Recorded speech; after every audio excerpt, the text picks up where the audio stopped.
Welcome, dear friends, to the enchanting world of words, the Millennium Library. Here, memories take us back to warm nights where grandmothers and mothers wove the most wonderful tales. Our only wish now is for you to listen, to dive deep into the heart of the stories that shaped our minds and souls. We have embarked on this unique project, the Millennium Library, to gather for you a treasure trove of timeless novels and stories, and present them to you with voices full of warmth and sweetness. It is a legacy we are creating together between humanity and artificial intelligence to remain a testament to the power of words and the magic of storytelling throughout the ages. We hope you find in it what delights your souls and enriches your imagination. If this work touches your hearts, we would be delighted if you share it with your loved ones. And remember, your support lies in liking this segment and leaving your comments which illuminate our path. We are here to grow by you and with you. With sincere regards from the Millennium Library.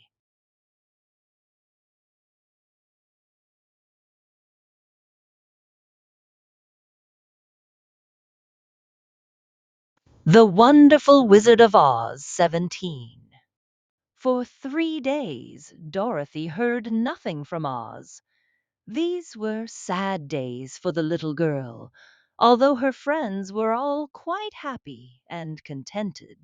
The Scarecrow told them there were wonderful thoughts in his head, but he would not say what they were because he knew no one could understand them but himself. When the Tin Woodman walked about, he felt his heart rattling around in his breast, and he told Dorothy he had discovered it to be a kinder and more tender heart than the one he had owned when he was made of flesh.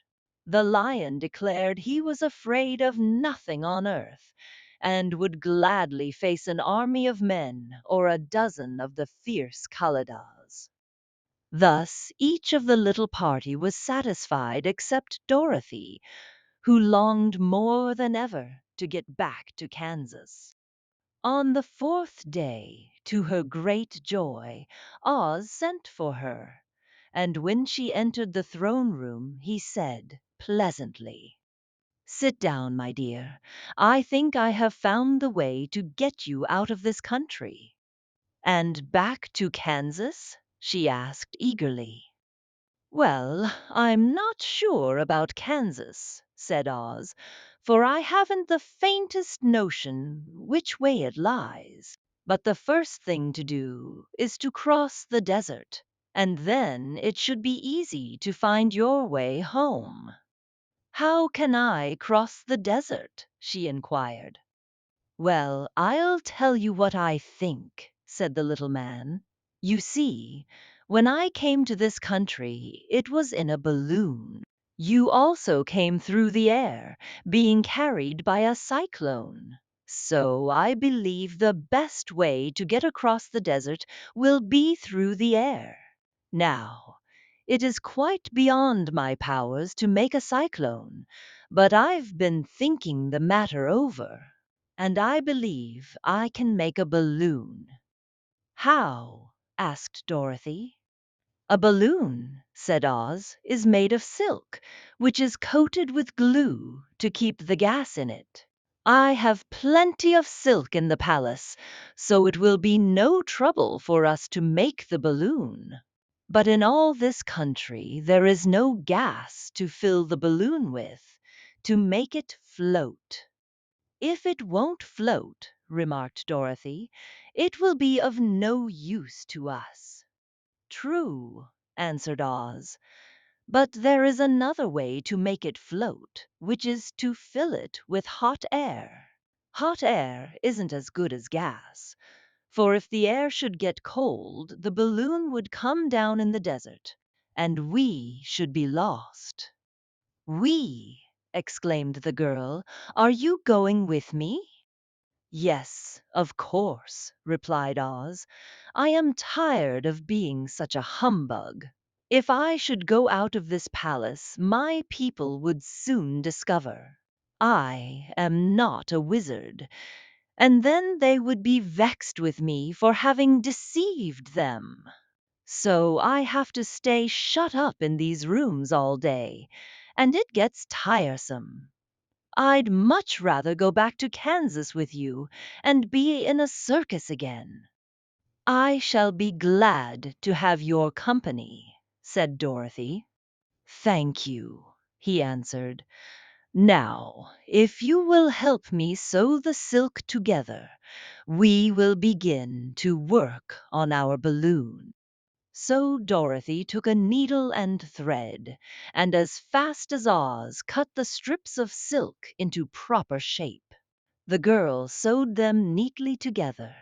First, there was a strip of light green silk, then a strip of dark green, and then a strip of emerald green. For Oz had a fancy to make the balloon in different shades of the color about them. It took 3 days to sew all the strips together, but when it was finished, they had a big bag of green silk more than 20 feet long. Then Oz painted it on the inside with a coat of thin glue to make it air tight, after which he announced that the balloon was ready. But we must have a basket to ride in, he said.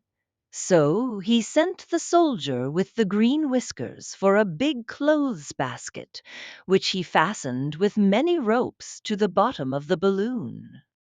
When it was all ready, Oz sent word to his people that he was going to make a visit to a great brother wizard who lived in the clouds. The news spread rapidly throughout the city, and everyone came to see the wonderful sight. Oz ordered the balloon carried out in front of the palace, and the people gazed upon it with much curiosity. The Tin Woodman had chopped a big pile of wood, and now he made a fire of it, and Oz held the bottom of the balloon over the fire so that the hot air that arose from it would be caught in the silken bag. Gradually, the balloon swelled out and rose into the air until finally the basket just touched the ground.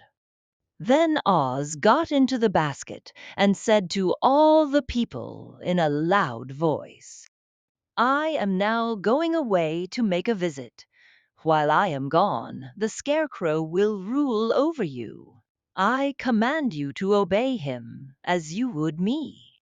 The balloon was by this time tugging hard at the rope that held it to the ground, for the air within it was hot, and this made it so much lighter in weight than the air without that it pulled hard to rise into the sky. Come, Dorothy, cried the wizard, hurry up, or the balloon will fly away.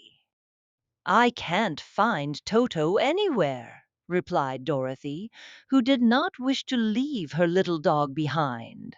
Toto had run into the crowd to bark at a kitten, and Dorothy at last found him. She picked him up and ran toward the balloon.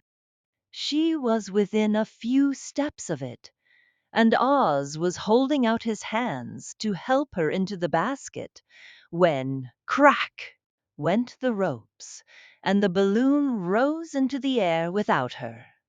Come back, she screamed. I want to go too. I can't come back, my dear, called Oz from the basket. Goodbye. Goodbye, shouted everyone, and all eyes were turned upward to where the wizard was riding in the basket, rising every moment farther and farther into the sky. And that was the last any of them ever saw of Oz, the wonderful wizard, though he may have reached Omaha safely, and be there now, for all we know. But the people remembered him lovingly and said to one another, Oz was always our friend. When he was here, he built for us this beautiful Emerald City, and now he is gone. He has left the wise Scarecrow to rule over us. Still, for many days they grieved over the loss of the wonderful wizard and would not be comforted. Conclusion of our journey.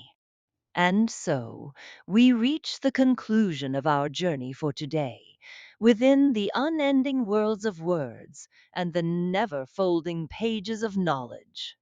We have spent an enjoyable and beneficial time together within the embrace of Millennium Library, where voices meet tales and a new cultural legacy is forged. We hope you have enjoyed every moment and delved deeply into the dimensions of the story or novel we presented to you. Always remember that this grand edifice, Millennium Library, is the result of a unique collaboration between human creativity and the profound depth of artificial intelligence. Our goal is to enrich your ears and minds with the treasures of world literature and to make knowledge accessible to everyone, while preserving the ownership rights of Millennium Library for this distinctive production. Don't forget to follow us and activate the notification bell to receive all new content. And share this podcast with everyone around you, for knowledge is light, and together we illuminate the paths. Until we meet again in a future episode and a new literary adventure, may you be in the care and keeping of Allah, and within the realm of immortal words.